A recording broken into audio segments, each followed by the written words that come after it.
Today we are looking for cards that can fit a budget beast team in MLB The Show 22 Diamond Dynasty. I know not everybody has hundreds of thousands and millions of stubs to get every single diamond card that they want in the game. Some people need to get golds, and that's completely okay because there are a ton of great golds, silvers, bronzes cards in the game that you guys might not know about, and I'm going to show you a lot of them in today's video. They all cost less than 5,000 stubs. So if you're excited for this one, do me a favor, hit the like button, hit that subscribe button if you're new. I would greatly appreciate it, but I hope you enjoy the video, and let's get it.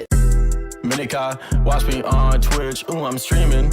I'm on YouTube, subscribe to the channel, red button beaming. Let's get that sub count, take over YouTube, ooh, we teaming. My content so high, ooh, yeah, I'm steaming.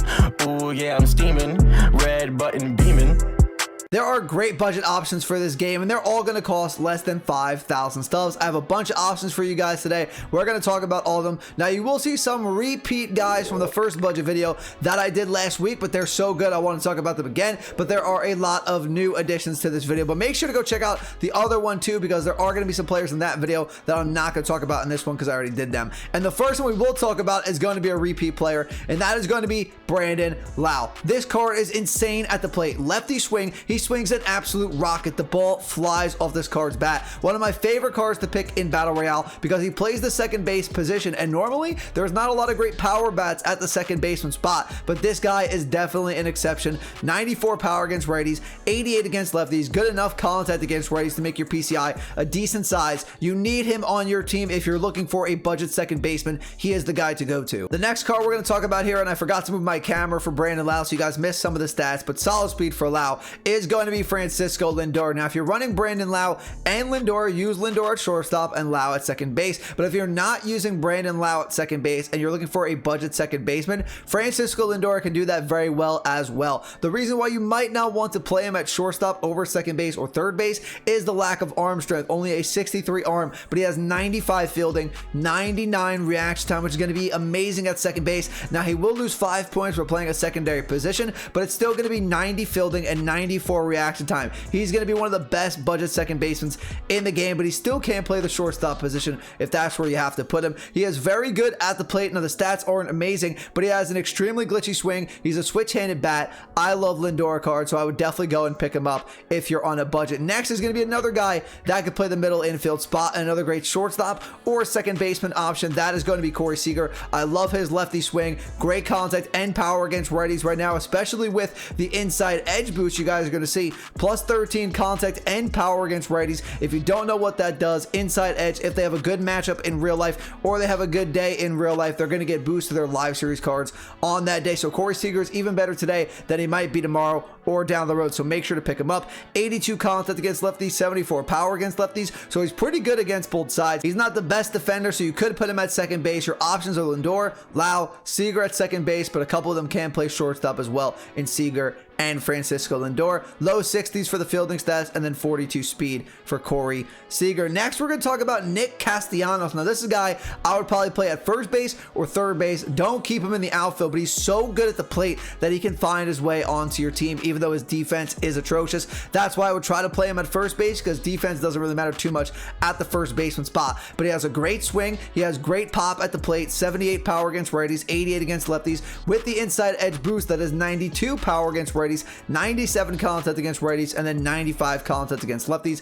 Defense, you're not getting him for. Put him at first base with 61 speed. He has a great bat, pretty solid speed. I would use Castellanos at first base. Next up is going to be Hunter Renfroe, if I can find him. Hold on one second.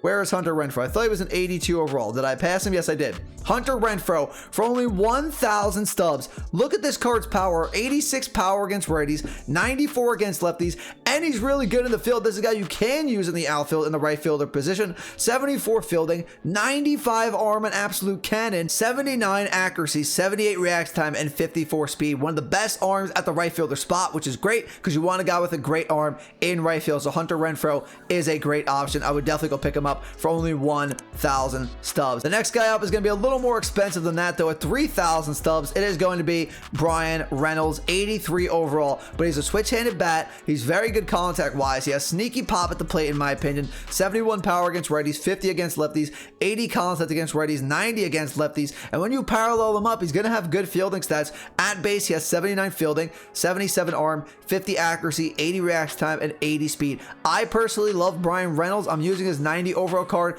on my main team right now. If I didn't have that, I would go and get his budget option. Next card up is going to be Austin Riley. This card should not be an 80 overall. He should definitely be higher because he's a top 5 third baseman in the real MLB, in my opinion. But for us in MLB The Show Diamond Dynasty, this is going to help us out because for only 1,500 stubs, this card is amazing in BR and ranked seasons. Great swing, great power at the plate, pretty solid contact too. Now, he isn't the best defender, but he does have a good arm, which is definitely a good thing for the third baseman spot. 59 fielding, 80 arm, 52 accuracy, and then 60 reaction time. Now, you could use him at first base, but if you're using somebody like Nick Castellanos there, Joey Votto, Jared Walsh, keep them there because they are great bats too, and put Austin Riley at the third baseman spot. Roll the dice a little bit on his defense, and hopefully he comes through for you, doesn't make too many errors, and he also has 64 speed. This card's going to go up in price as soon as Riley starts having a great season, so I would definitely get him while he's cheap. Next, we're going to have Cody Bellinger, and we'll see how Bellinger plays in real life. Will his live series card go down? Will it go up? Maybe he gets back to MVP status, and you wind up getting a diamond card for an 80 overall that only costs you 1,200 stubs right now. But Bellinger, I love his swing. He's a lefty bat. He can play every single outfield position and also play first base if you want him to. He has 83 fielding, 94 arm, has a cannon in the outfield, 60 accuracy,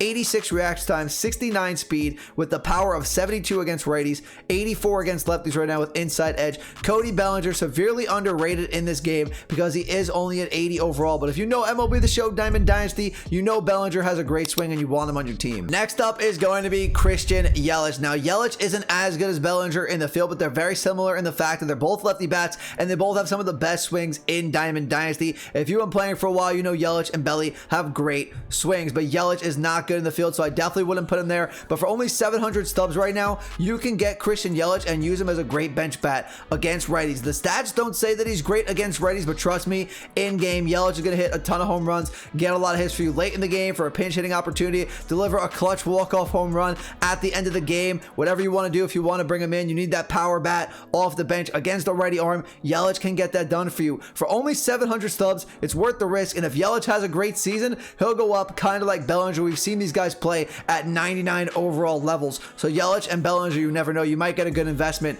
with these budget beasts. The next card we're going to talk about here is going to be Jorge Polanco. For only 900 stubs, that is way too low. He's a switch hitting bat with okay defense at the second baseman spot, but he has a great swing in my opinion. Him and Mookie Betts, their swings are very similar in my opinion in this game. I loved Jorge Polanco's finest card at MLB The Show 21. He has the same swing. Obviously, the stats aren't going to be as good, but they're okay. 76 contact against righties, 70 against lefties, 63 power against righties, and then with the +7 boost from inside edge, 65 power against lefties, mid-60s fielding stats here, and 66 speed. I really like Jorge Polanco. The stats aren't great, but trust me, he plays better in game, and he's only 900 stubs. So if he doesn't play well for you, just sell him, buy somebody else. But in my opinion, you're going to be happy with that Jorge Polanco card. Now, the next card I'm looking for here, I actually can't find. I'm going to search him up. Where is Teoscar Hernandez? Because that card is severely underrated and extremely good. For only 1,500 stubs with a buy order here, take a look at the power stats. Take a look at the speed in the outfit, which is really solid. Good arm accuracy. He mashes at the plate though. 67 contact against righties, but right now +11 boost with inside edge. So that's 78 contact against righties. Then we have power against righties at 76 with a +11 boost. That is 87 against righties with 94 power against lefties and 84 contact against lefties.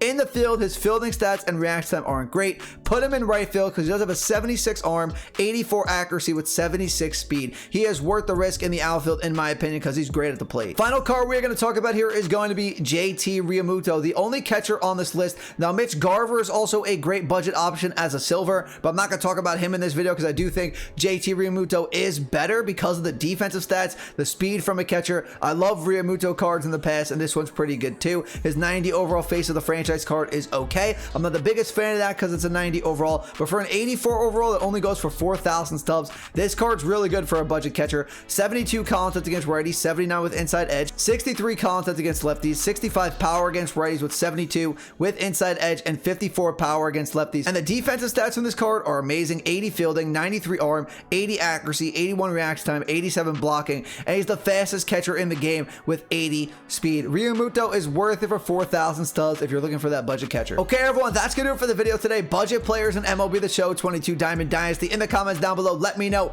any other budget players that we should know about. Let me know in the comments. If you enjoyed the video, though, do me a favor, hit the like button, hit that subscribe button if you're new. I would greatly appreciate it, and I'll talk to you all in the next video. Have a great rest of your day. Peace.